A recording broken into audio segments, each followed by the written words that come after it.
years, you went from not even thinking about playing basketball in Asia or in the Philippines, and now here you are.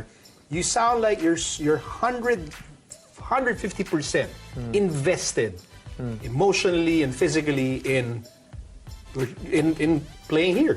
Yes, I am. How? I Why? want to play How here come? the rest of my life, and if it makes sense, obviously, then I will do that.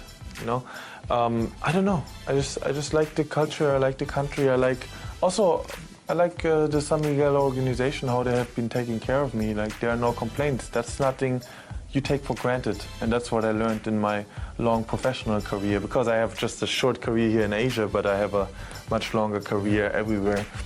And for an organization to really take care of your players, that means a lot. And that's not, I think a lot of players take that for granted when they have it, and then when they don't have it, they realize, whoa, like, I need that. You know, like that's messed up if that doesn't happen. And San Miguel is a corporation, and I'm sure no other player will tell you differently, that really takes care of their players. So that's obviously part of it. But it's more, I love the Philippines. So I'm trying to stay here. I'm not saying that I will never ever go somewhere else, because obviously there are other factors in place. But if I have the choice, and it's two logical choices, I will always go to the Philippines and play for the Philippines. Okay, the vlogging thing. Yes. How did this start? You know, it's an on-off. I'm not very consistent with it, but it started with this. My mother, she has big photo albums, you know, like big books with pictures. And then she made a lot of videos of us as kids, and I can see how I got beat up by my little sisters consistently. Maybe that's why I'm so competitive right now, but I don't know. There were two and I was just one, even if I'm 1 year older. And I was like, that's such a great thing to have those videos of those experiences in your life. And then I was just like, okay, let's just, you know, film what I'm doing. You know, film. If I play for the national team, I film it. Or if I have my first PBA game, I film it. And if I go to the PBA draft, I film it too, just to see those experiences. And one day I can show maybe my kids, my son, my daughters, like, hey, this was your dad. I was not always so uncool. Like, I was kind of cool there, see? And then they probably say, no, Dad, you're still uncool. And I'm like, okay, but I just do it to document my life. And then one day, when I have, I hope, a huge family, being able to show people like, hey, this was a time where I still, you know, had my hair. Like, look at this is great. And then, so if you want to watch it and want to see like part of my life, like, tune in. You know, it's just put YouTube Christian Standhardinger and then you see it. But if you don't, that's okay. No hard feelings. Then watch a YouTube video about how to improve or build a house. Like, that's gonna be even more important. Yeah, but my favorite part of your videos, especially. Oh, you watch my videos? Of course I do. Oh, so my favorite part of your videos is when you do your selfie thing. Yeah, that's exactly what you do. Yeah, because I don't feel like, I don't want to be fake. I want to be. You're not saying anything. No, because when I smile, why do I smile? And you do it like before games, right? Yeah, when because you're I'm going like, to the so gym. if something is funny, I'm gonna smile on the story. But if I just show you where I am, then I'm like, if I smile now, then it's fake. No, so every time you make me smile, it's a genuine smile. Oh, great, man.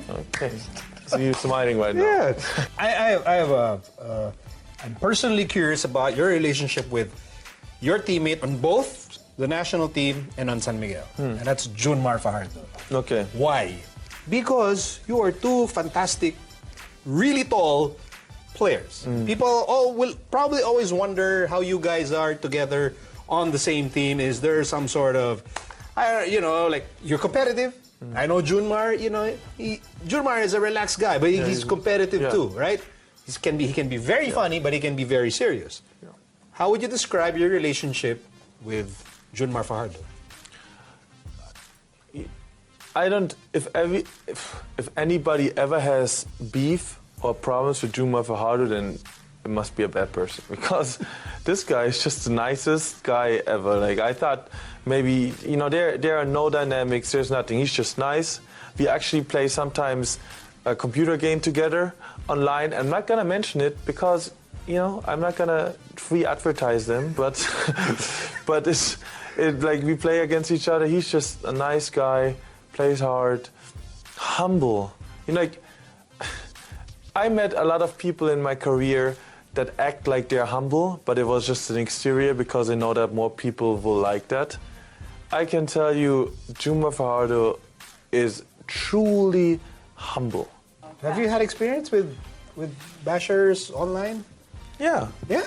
I mean, not too much, but sometimes they just don't say you bad. They just say, like, I dribble, you know, like, oh, why did you not make the free throws? You know, it's like, they're not even mean. They're just saying, like, oh, you can't even make the last 2 free throws. And in my head, I was like, yeah, well, I really couldn't make it. Like, I couldn't even be mad at them. But in general... People saying that your free throw form is a little funky. You know, like, my free throw form is a little... They say my whole game is a little funky. Even you said you make 2 big steps and then somehow you have... You know, my every time I watch you, this is what goes through my mind. You always look like you're about to lose your balance. You always look like you're about to fall down. You're gonna end up bumping someone. You're gonna end up like tripping, on someone's foot. That's what you look like.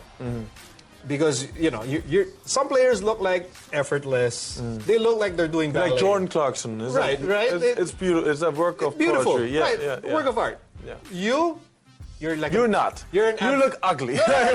You're it's an not a work of abstract poetry. painting. Like some people will get it, some won't get it. I get it. It's just that visually you look like you're stumbling all over. And then at the end of the game, I see you already have like 25 points and 15 rebounds. That's the kind of player you are. Okay, I don't know if that's support now or hate, so this confuses me. But it's both. Thank you. No, but how comfortable are you with your playing style? Do you sort of disregard? I don't care what you say about my free throw form or about the way I dribble the ball, the way I box out. I do what I do. Do you have that mindset? I'm gonna be honest with you. I really love my style of play. Good. It makes sense. Like if you ever come to the gym, I show you what I do, and be like, oh, it does look weird, but it makes sense. You got the separation there, or like I digested my whole game. I was like, whatever I do for a reason. Like it's weird. Like I have to be in optimal shape. You know what? Because of my, Juma played as he should, like a lot long minutes, and I didn't play that much in the last conference, I would say. I gained a little weight, and the Filipino food is really good, so. So I gained like you couldn't see it, but I gained, I have my optimal, I calculated it out of experience. I know I should be 220 pounds. Like that's my optimal, battle weight. And I was 22 pounds over that. So what I did is I was very strict with my nutrition, and I didn't eat that much anymore. I just ate 1 time a day, and we went to Indonesia, and then I lost 25 pounds now. Now I feel better. And I knew that I needed to do that to be successful in Indonesia, to be able to help my teammates the most with that weight, because part of my game is just going to every offensive rebound. I'll say the word and then you try and guess what it means. Okay. Okay, that's step 1. Kinikilig.